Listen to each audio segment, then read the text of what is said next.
If you'd like to change the color of your image in GIMP, I'm going to show you how to separate the background and the foreground or any other object within your image and recolor that. So let's get into it.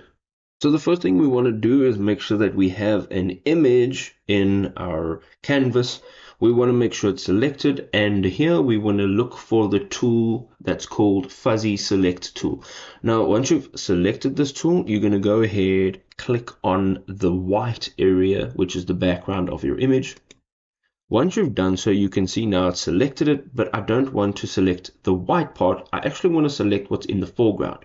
So we're going to go up to the top over here on our menu and look for select, and from here we're going to invert that selection. Once we have inverted that selection, we are going to copy this image. So just make sure that we are on the select tool again. Make sure you're selecting your image, Control C, Control V, and on the right hand side you will have a floating selection, and you can click anywhere in this area and it will anchor your layer.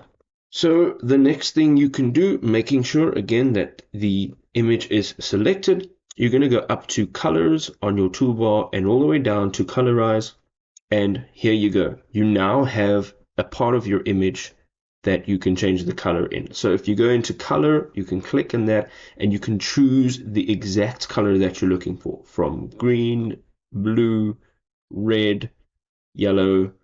It doesn't matter. Once you're done, you're going to click on OK and OK here, and you can now save your project. If this was helpful, drop us a like, share it with a friend. We'll see you next time. Peace out.